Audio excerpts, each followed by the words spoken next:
Ashes of Humanity. Chapter 3. Orbital Analysis. Orbital analysis was too quiet. That was the first thing Noah noticed. Not the screens. Not the analysts at their consoles. Not the white, unlabeled marker above the Indian Ocean. The quiet. Rooms full of frightened people had a sound to them, a held-breath quality, a shared refusal to be the first person to say the obvious thing.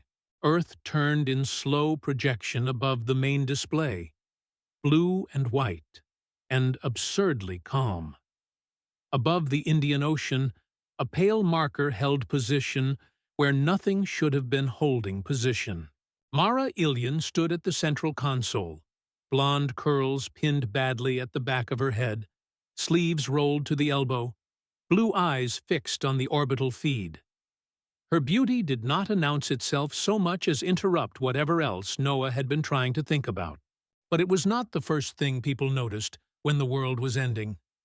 The first thing was how still she became when the numbers frightened her. She looked tired. Beautiful, Noah thought, and immediately disliked himself for thinking it now, of all moments. Ilara moved to the rear command rail, already speaking quietly into her comm. Theo took position at the quantum simulator, his usual restless energy compressed into something sharper. Walter rolled to the adjacent console, lifted both manipulator arms, and locked himself into the auxiliary ports with a soft mechanical click. The room began to fill around them. Scientists, engineers, security officers, medical staff, all drawn by the impossible thing that had entered their world. Noah stepped beside Mara. What am I looking at? I was hoping you would tell me. The softness in her voice frightened him more than panic would have. Noah opened the raw feed, spectral scatter, gravimetric distortion, reflection bands, range-finding error margins that did not behave like errors. His missing coffee suddenly felt like an unforgivable strategic loss. Mara watched him carefully. Noah. Give me a second. Take it. That was Mara. She did not rush him. She knew better. Noah's mind did not move in straight lines. It opened rooms. It threw doors wide. It dragged old equations, remembered lectures, childhood facts, conversations, and diagrams into the same burning space and waited for them to connect. Sometimes it was a gift. Sometimes it was a room he could not escape. He enlarged the distortion map. The vectors appeared. Downward. His mouth went dry. Mara noticed. What did you see? It's not drifting. We know. It's not scanning either. What is it doing? Noah pulled up another layer. Then another. He stopped hearing the room. He heard instead his own voice from years ago, in Lecture Theater B, dragging gravity wells through a teaching field while 100 postgraduates pretended not to be impressed. Everything pulls on everything else. The universe is not still. It is a conversation of forces. He stared at the screen. This was not conversation. This was a hand closing. It's anchoring. To the atmosphere? No. The magnetosphere? No. She understood then. Her face changed before her voice did. To Earth. Noah nodded. Mara looked back at the screen. For a second, her hand found his wrist. Not dramatic. Not romantic. Just human. Grounding him. Show me. He did. The model rebuilt. Field lines dropped through atmosphere, through crust, through mantle projection, down towards the impossible center of the world. That's core resonance. Yes. That should not be possible. I know. Noah. I know. Alerts began to chirp across the room. One analyst confirmed a deep band spike. Another reported gravimetric shear climbing. Someone asked what it meant. Nobody answered. On the main projection, the white marker pulsed. A ripple passed through the image of Earth. Then, every shared display flashed red. Planetary resonance exceedance. Source unknown. Core stability deviation detected. For one terrible second, nobody spoke. Then, the room broke open. Questions, orders, half-finished calculations, people calling people who would not know what to say either. Noah barely heard them. He knew systems. He knew cascading failures. But Earth was not a reactor shell or a pressure lattice. It was a planet. Report. Too many words crowded Noah's mouth. Ilara saw it. Her voice sharpened by 1 degree. Dr. Kepler. That helped. Titles helped. Roles helped. They gave panic a uniform. Unknown structure in high orbit. No transponder. No conventional insertion track. No thermal signature that makes sense. It's projecting a resonance field into the planet. Consequences. Global tectonic destabilization as a minimum. Minimum? The core could fracture. The words seemed to remove the air from the room. Mara closed her eyes for half a second. Ilara stepped closer to the projection. Her voice remained level, but Noah saw her thumb press once against the command rail, hard enough to whiten the nail. Can we stop it? He knew what she needed. Not reassurance, procedure, sequence, something that still sounded like civilization. We follow contact protocol first. Mathematical and linguistic hails on every deep band channel. Visual pattern recognition. Unmanned reconnaissance if anything survives approach. We test for reaction to signal, proximity, mass, radiation. If it is a vessel, there should be process. And if there isn't? Then first contact only tells us how helpless we are. No one liked that, Noah included. And the field already in progress? That's the problem. Noah, plainly. We can try to talk. We should.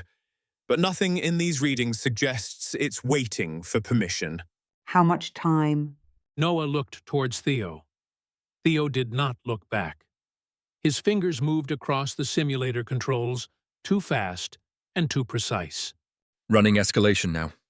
Model confidence is rising. The words were polite. That somehow made them worse. The numbers updated faster than Noah could accept them. He stared, waiting for them to become less obscene. They did not. Mara saw the result before he spoke. Her hand went still at her console. Dr. Kepler. Based on the simulation, we stop treating this as contact and start treating it as evacuation, 4 or 5 hours, at most.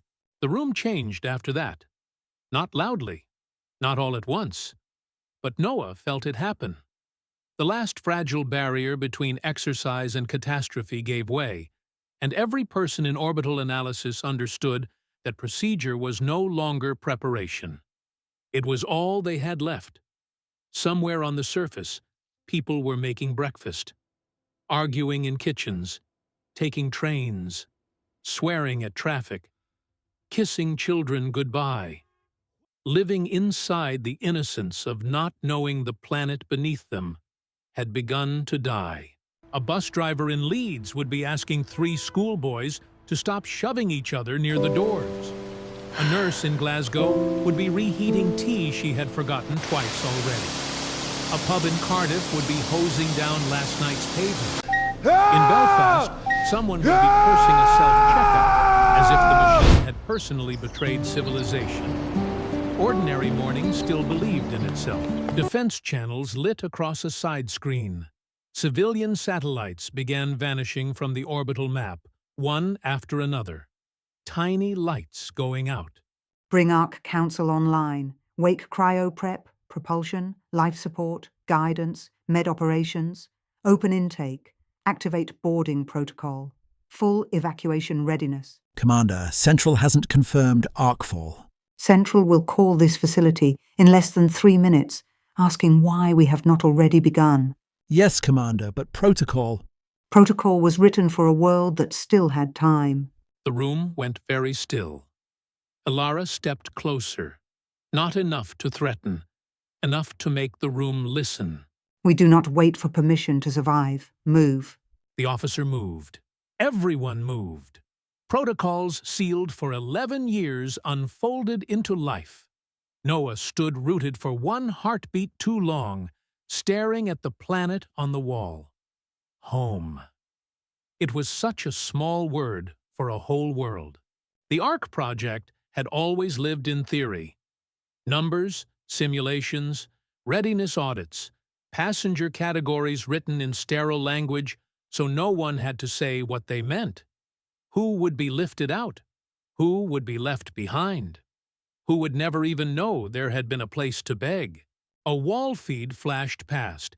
Essential science, engineering, agriculture, medical command, security, senior government, strategic finance, approved dependents. Then the spaces where millions more should have been. On the main wall, the projection flickered. The white marker pulsed, and telemetry thickened into something worse than noise. New data bands descended toward the planet in elegant arcs. The same single presence, unfolding more of itself as the systems finally understood its scale. Side feeds filled with civilian footage. Motorways locked solid. City squares jammed. Faces turned upward as immense black geometry cast whole districts into shadow. The secret was over now. No. Her hand had gone to the small ring she wore on a chain beneath her collar. Noah had noticed it before and never asked. He almost asked now. Then the main display changed, and the question became too small to survive. They had all assumed it was a ship, a vessel, a weapon, something that still obeyed the logic human beings attached to machines. It did not. The more the projection resolved, the less it looked like a craft in any sense Noah understood. It was too large, too layered, too geometrically wrong. Structures unfolded around it, with the cold elegance of machinery performing a function older and larger than war. Not an attack. An operation. Noah felt the difference settle into his bones. Attacks had rage in them, or fear, or at least intention directed at an enemy. This had none. This was work. Mara wiped at one eye with the heel of her hand, then looked furious at herself for doing it. The scans showed resonance bands descending through the mantle, gravitational shear widening along fault lines, an impossible column driving deeper toward the core. They're pulling something. Noah stared at the first fracture line opening across the planet. The resonance column was not spreading across the surface. It was driving through it, down through crust, down through mantle, down through pressure, heat, mass, and everything humanity had once believed untouchable. Not conquest, not war, extraction. The word arrived in Noah's mind before he wanted it. He did not understand the mechanism or what need could justify using a planet as raw material. But he understood function. And this was function. His hands found his console. Launch architecture, resonance forecasting, evacuation path modeling. Everything he had worked on for 3 years rushed up to meet him in its final form. Surface observatories just sent close visual. The main wall changed. The orbital map vanished, replaced by a high-altitude scope feed. Vast, black, faceted, wrong. The structure hung over the world without shining. It seemed to consume light. Around its central mass, colossal arms rotated in silent alignment, unfolding with a precision that made human engineering look clumsy and handmade. No visible engines, no insignia, no haste. It was not merely a ship, it was an apparatus. For the first time, Earth looked less like a home than a thing being processed. A fleet of diplomatic contact craft burned towards the structure. French markings, bright hulls, tiny against the dark. For a moment, Noah felt the old reflex of human history. Envoys, protocol, flags, language, the desperate belief that if you approached something properly, it might agree to become reasonable. The craft struck something unseen. One by one they broke, not exploded, broke, as if the sky had a surface and hit it too hard. They fell back through the atmosphere in ribbons of fire. The thing above did not move. It did not rage. It did not threaten. It simply continued.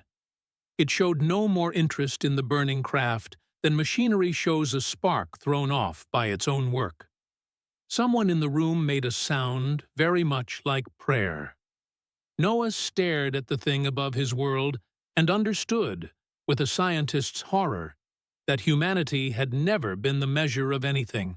Dr. Kepler. He turned. Her face was controlled. But there was something behind the control now. Not fear exactly. Something harder. Grief forced into command shape. Can the Last Kingdom launch? Noah looked once more at the display. At Earth. At the thing using it. Then he looked at the launch readiness feed. Green, amber, amber, green, red, amber. A ship never meant to leave today. A crew that had rehearsed the end of the world so often they had almost convinced themselves rehearsal was the point. A planet with hours left. The question isn't whether we can launch. What is the question? Noah looked back at the wall as the first visible fracture opened across the Indian Ocean, white-hot and impossible. The question is whether we can get out before it notices us. For the first time since he had known her, Commander Ilara Voss had no immediate answer. Then she turned to the room. Begin arcfall. Across Britain, in hospitals, classrooms, offices, trains and sleeping homes, thousands of subdermal links woke beneath the skin of people who did not yet know they had been chosen, burning red with the same impossible command. Continuity recall active. Report for evacuation. And beneath the Scottish Highlands, the last British ship began to wake.